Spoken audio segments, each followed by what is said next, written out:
In 1957, my father and his best friend were killed in a hunting accident. I was only 7 years old. I remember his funeral, and the many people who came to pay their respects. That night I went to bed at the usual time, and was awakened by something. I glanced at the foot of my bed where a large chair was, and saw a ghostly figure of a man sitting in this chair. At first I was afraid, but the longer I stared at this figure, I realized it was my father. He made no movements, but merely sat in this chair.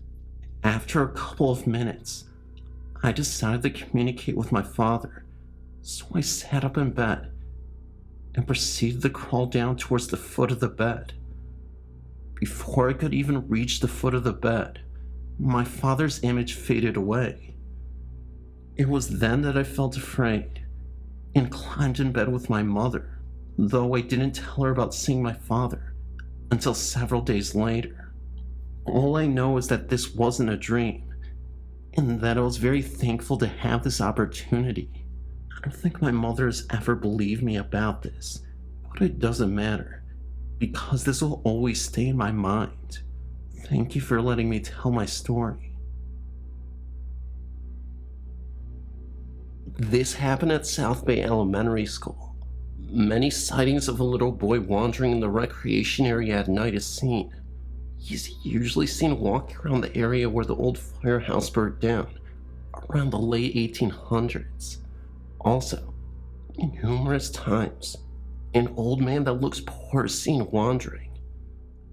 Being that we live on Long Island and pride ourselves in ghost hunting, myself and a group of my friends decided to visit the so-called haunted elementary school.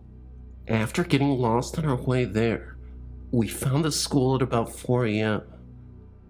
Friday night, with the help of our cousin, who went to the school there when she was younger and is too creeped out to go there by the playground. We drove around at first and didn't see any cars or any people, so we decided to walk through the field. So we walk by the park in a hurry and get in the car and start to drive out.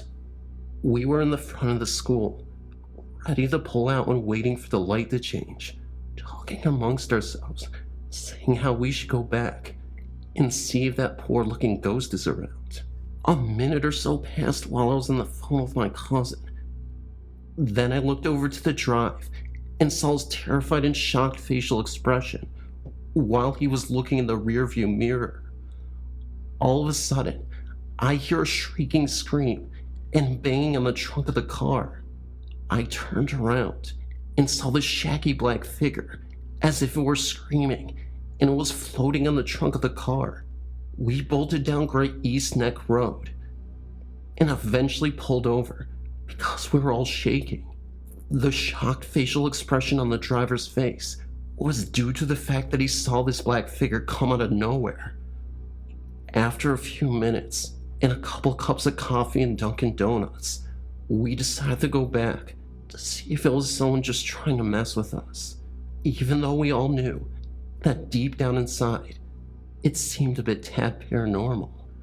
After a few minutes of us clapping and whistling, the two guys in the car started to scream at the top of their lungs for us to get back in the car.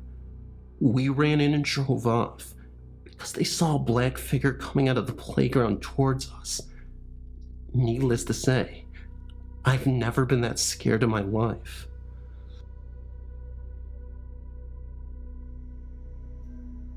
When I was about 16 years old, my dad used to take me to a dirt road right across from the cemetery in Boston to let me learn how to drive his car. I was really close with my dad, and it was the best place to learn how to drive because there wasn't anyone ever on the main road, obviously, since it was a dirt road off the beaten path. This was a tough time for me because my dad never told me he was terminally ill and was very close to passing away soon. Yet 4 years later, after finally getting my license, I was in the middle of planning a long road trip with my dad. We were getting ready to drive to the Grand Canyon, just me and him. I remember speaking to him on the phone while I was at work, and that was the last time I ever spoke with him. I can remember coming home from school, not even an hour later after speaking, and came home to where an ambulance was sitting. A couple of weeks later, my dad passed away in the hospital, and I was crushed. I took a long drive to clear my mind. I didn't know where I was going. All I knew was that I just wanted to be in the car. Tears were streaming down my face. I then saw a small chapel that was open and decided to go in and sit down at the pews. I remember praying to God, demanding why I had to take my dad so soon, and even cursing the trip. I gathered myself, left the chapel, and then got back into my car. I ended up driving back to that dirt road where my dad once had took me, across from the cemetery. For whatever reason, I pulled over to the side of the road. It was now the middle of the night, just after 10 p.m. My headlights were shining in front of me, and that's when I saw a figure of an old man coming closer and closer to me in the road. At that point, I was genuinely wondering why anybody would be on this dirt road, since it's away from homes, and there's nothing but trees surrounding it, and that cemetery across from it. Without taking any chances, I drove off in the other direction, so I could avoid that old guy. As I was driving past the cemetery, I looked for a brief moment at the entrance, and I kid you not, that same man from the dirt road was standing right there at the entrance. So naturally I drove off and got as far away from that area as possible. That was a very odd occurrence, because even though the cemetery is pretty close, you still have to go through all the trees to end up at the entrance. On top of that, this was an elderly man. How in the world could he beat my car in a race and be at the cemetery in 2 minutes? It would have to take you 10 minutes of walking through the woods to even get to the cemetery. By the way, this wasn't my dad, and I know I was going through a rough period at the time, but that figure I saw was solid and real. The crazy part was, my mom said a few days later, she saw that same old man in the same spot in the dirt road a couple weeks later, coming home from a late night shift. My mom is more braver than I am, and instead of driving away from the man, she drove closer to it, or at least tried. As she was driving closer, the man seemed to walk into the woods and just disappear. I don't know what to make of this. I would like to think it was my dad, somehow, but it didn't give me good vibes, and my dad didn't look frail and old like that. If anyone has any idea what this was, let me know. It seemed to have been tied to me and my mom, or the family in general. So my haunting started when I was about 13. I had this strange dream one night. It started with a lady walking around our cul-de-sac.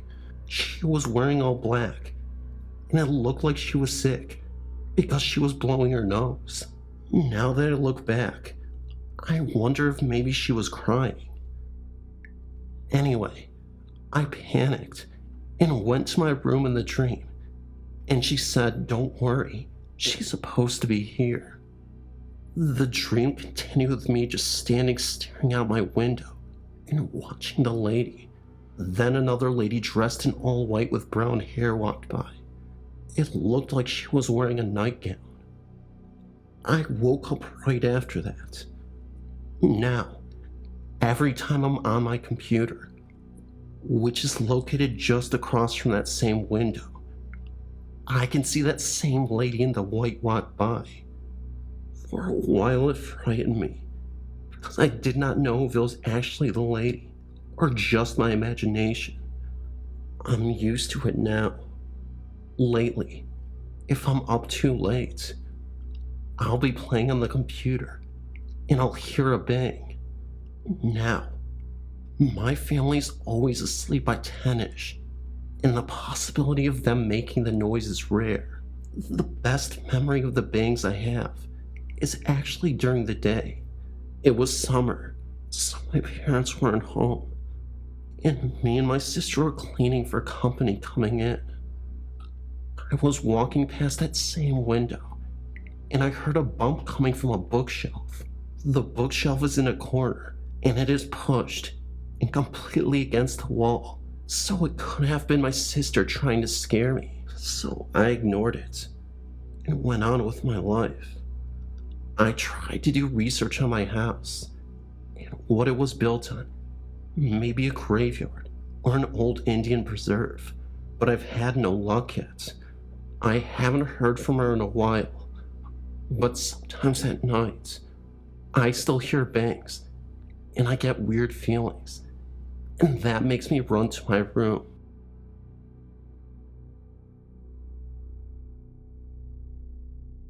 This happened to me when I was in my late teens, I think. I was helping a friend move into her dormitory.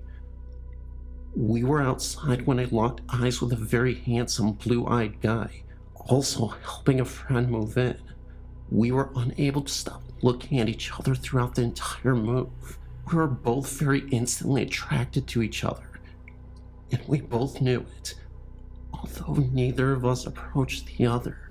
Later in the day, as I was sitting alone in my girlfriend's room, I got the sudden urge to get up and open the door. I did, and directly across the room in the next door was Nick, just standing there and looking at me. Our meeting each other was incredible. Anyway, we of course became a couple very quickly. We had so much in common, and I was so very head over heels over him, and I felt that the feeling was mutual. About 2 weeks later, Nick told me that he was going to Virginia with some friends for the weekend, and that he would be picking me up at the dormitory that Sunday. He dropped me off at work. We kissed, and the last thing he said to me was that he would come to see me on Sunday. Then he left. At that moment, I was standing behind the counter, and in my head, I clearly saw and heard a man telling me that Nick was dead. I knew, absolutely knew with all certainty that he was not coming back from Virginia alive. Despite this knowledge, I dismissed it as my imagination. Although I couldn't think of why I would even imagine something so horrible. Anyway, of course Sunday comes along, and I'm waiting for Nick. I went downstairs and used the payphone to call him. A man answered the phone, and when I asked for Nick, he said, "I'm sorry, but Nick is dead." I was completely dumbfounded, and I said to him, "That's not funny." The gentleman answered, "I am his uncle, and I will not joke about this. Nick suffered a heart attack, and he died. As it turns out, Nick had a problem that I was not aware of. He did a speedball, and his heart stopped." Well, as I said, I was completely numb, and I just hung up the phone and went upstairs to my girlfriend. I knew at that moment, and still believe to this day, that Nick and I were soulmates. Nothing else can account for our unusual attraction and meeting, or how I was made privy to this terrible knowledge. Time went on, of course, and eventually I dealt with his death as best as I could. But every time I would think of him, my heart would skip a beat, because I knew that he was going to die. This clairvoyancy stayed with me throughout the years, although it has diminished significantly. This is my story.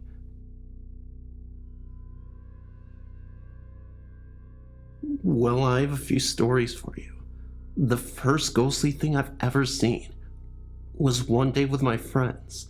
We were hanging out in the cemetery after dark, just trying to have a good time and see if we can find anything weird. Well, we were sitting on the far right-hand side of the cemetery, facing south from D Street. We noticed that this tree we were sitting by had a strange-looking face on it. It was weird, but the light of the moon on the tree showed an old-looking face. It was large and looked undeniably like a face. It freaked us out a bit, and I've never seen anything that looks so much like a face show up like that did that night. No, it was a full moon when that happened. Another thing that happened to me and another friend one night. We were walking down the cemetery through the loop. As we're coming up on the corner, I recalled a time when my Wiccan friend requested some dirt from a grave for her spells and stuff. Well, a few months back, I'd kicked some dirt up from the grave for her and bottled it up. Not much, of course, but enough to make a 3-inch groove in the dirt right next to the tombstone. Well, I was telling my friend about it, and I showed him the groove that was right next to the stone. I put my foot into the groove first to find it to show my friend. Then my friend put his foot into the groove to see what I was talking about. Well, we began to walk some more. Then I heard this noise. I stopped and told him to listen. It was like a howling noise almost. It was really hollow, but high at the same time. Sort of like when you blow into a glass bottle, but different. A noise I never heard before. There was no way it could have been anything in the surrounding area because it was 3 in the morning and no one was out. Then I got this cold chill running through my body. It was a warm night since it was August, and it was near 94 degrees that day. And out of nowhere, it gets cold. I felt goosebumps run through my body. My friend had felt it too. The noise was getting louder, and the chill was just so strange. We began to freak out, and after a few minutes, we decided to take a run for it. I think I may have disturbed something with the dirt I removed, but it happened shortly after I showed my friend the groove. It was the most realistic ghost experience I have ever encountered. I've been in there numerous of times, and there's always a feeling of presence when you enter. But yeah, that's the 2 most prominent encounters I had, and I thought that it may be of interest to you. Before I was invited to join my friend's ghost hunting group, they had told me about a house on Double Church Road. It got its name from the fact that there are only 2 churches along that road. They didn't tell me much, because they wanted to see if I'd experienced what they had. A week before I went there with them, I was having dreams of the home. I'd never seen it before. Something would give me a sense of being lured there in my dreams. It bothered me so bad that I spoke to my church minister about it. He told me simply not to go there, but I didn't listen. We went to the house, which was abandoned. Somebody owned it, but never fixed it up. What frightened me was the fact that it was exactly as I'd seen it in my dream. Many things have happened over the course of several visits. My friends have recounted stories of seeing a glowing white panther-like creature near the front porch steps. There was an old windmill there that would actually answer yes or no questions. It would creak once for yes and twice for no. We don't understand how it happened, but there was no wind or outside factors that we could perceive that would cause this. A friend of mine went there one night on Halloween with the group. He put his left foot on the porch and suddenly couldn't move. The most horrible thing is what I perceive to be a demon. I've seen a hulking creature about 6 to 7 feet tall, hunched over, that looked kind of like a gargoyle with horns coming out of its head. I am not the only one to have seen it either. 2 of my friends have seen it, without any of us ever seeing anything about it before. The description is always the same too. I've experienced other things that are there as well. I was there one night with my ghost hunting group, when I foolishly tried to challenge whatever it was that was there. I stayed outside with 3 of my other friends because I'm a big guy, and it was an old house, and I figured there may be some real physical dangers inside. So I stayed outside challenging the ghosts. My friends kept telling me to stop when I heard footsteps on the porch. I turned around, and there was nothing on the porch. I felt something go by me, and I looked down, and I could see footprints being made in the grass beside me, as if something was walking past me. Then I heard a noise coming from the barn. My friend came out of the home, and like me, he's sensitive to spirits, and he looked around as if trying to sense something. He then looked at the barn and said it's in the barn. The rest of my friends looked at me and said we know. We then headed down to the barn. As we were walking to the barn, we heard what sounded like 2 horses in a carriage actually go through us on the small road to the barn. There was a lot of activity that night, so we get to the barn, and 2 of my friends go around the other side and go in, because that's where the only door was. My friend, who is sensitive too, was one of them. We stood there for a while. I was getting chills and goosebumps. All of a sudden, one of my friends that was with me got wide-eyed and said, "They're messing with stuff they shouldn't be." When my 2 friends came out, they were carrying some old books they found inside the barn. I don't know what they were. I never looked. While they were in there, we also kept hearing a screen door slamming shut. We asked them about it, and they said there was no screen door. I've also seen black shapes the size of midgets running around in the yard. The stories behind all of this is that one night, the farmer heard his family in their sleep, and then hurt himself too. There's also been records of satanic rituals in the basement and whatnot. A lot of people who go there do get a strange urge to go into the cellar and basement. I've experienced that myself, but I've never gone in. One more thing. The house is in the middle of a field, and even on a night of a full moon, the house is dark and shadowy, and you can barely make it out without getting right inside the road to the home.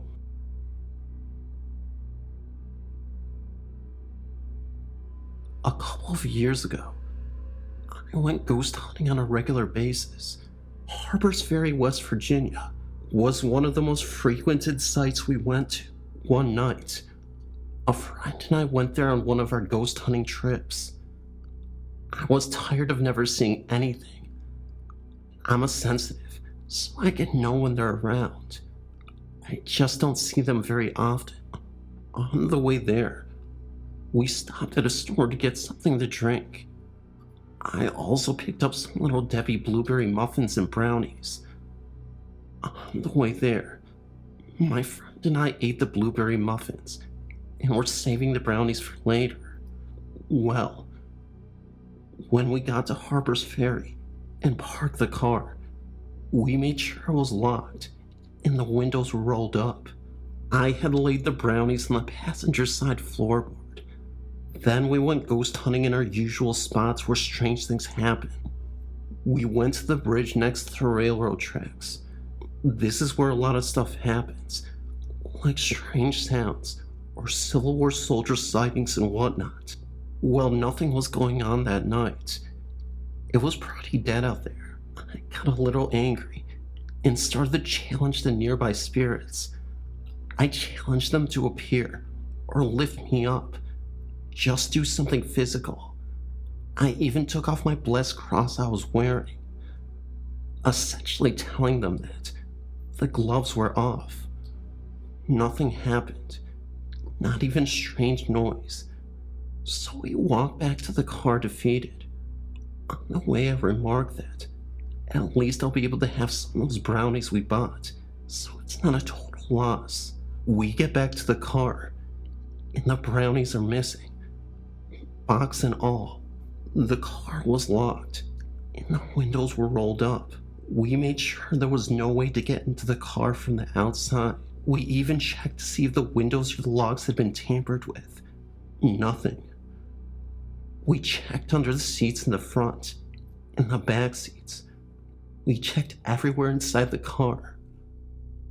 We even checked the trunk for some odd reason. Nothing. They had completely vanished. Not even the box or the wrappers from the muffin box were even inside the car. I was so mad. I guess I should be careful what I wish for. I just might get. I think I insulted the spirits in the area, and they decided to get even with me.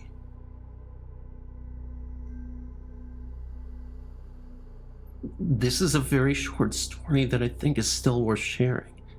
It gives me goosebumps every time I think of it. I lived in this building for many years. 3 different tenants lived in unit number 19. Oftentimes, a cold presence is felt, and an image appears in the bathroom mirror of someone, possibly a woman, Native American with long hair. Unit number 6, in which I lived in, on a number of occasions, I had felt someone sit on the bed during the night. You could see a depression on the bed where the spirit had been sitting. In addition, on numerous occasions, in all 3 units, there were happenings of cabinets opening and drawers being left open. This usually happened when we left the unit to take out the trash or change laundry. You would come back to your apartment, and all the drawers in the bedrooms and all kitchen cupboards and drawers were left open. Nothing was ever disturbed or missing, just a mischievous ghost messing around. Thank you for letting me share my story with you.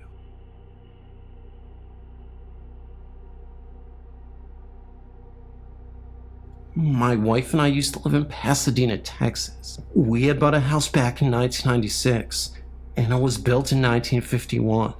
The first encounter I had was on a windy night. My wife was taking a shower, and I was watching TV. The back door opened slowly, almost all the way. Then it closed by itself. I figured it was the wind making it open and close, so I got up and locked the door. I almost dropped my keys when I realized the deadbolt was already set. I told my wife about it, and she laughed and said I must have dozed off on the couch and dreamt it. Then, not long after that, my wife said she heard someone walking through the home. She thought it was her daughter, since she's prone to sleepwalking. She went to her room and realized that it couldn't have been her daughter. There was not enough time for her to have been walking around, then have gotten back in bed, and then pulled the covers around her. My wife has also heard the microwave bell go off in the middle of the night, when all of us were asleep. We have a pair of pewter lamps in the end tables of our couch. They are a 2-bulb system, with pull chains for each bulb. At least once a week, we would be sitting watching TV or reading, when all of a sudden, a chain on one of the lamps would start banging the side of the lamp. Since they were pewter, it was loud. The ghost never tried to harm us, so we think it was a child playing with us. Thank you for letting me write to you. Guys, we are about 100 subs from 32,000, so if you can share it, if you can leave a comment, if you can leave a like, I'd really appreciate it. It really helps the algorithm, it really helps to push it out, and then after that, guys, everything will be dandy like a candy, like a candied apple. I don't know. Guys, no, I'm seriously thankful for this video.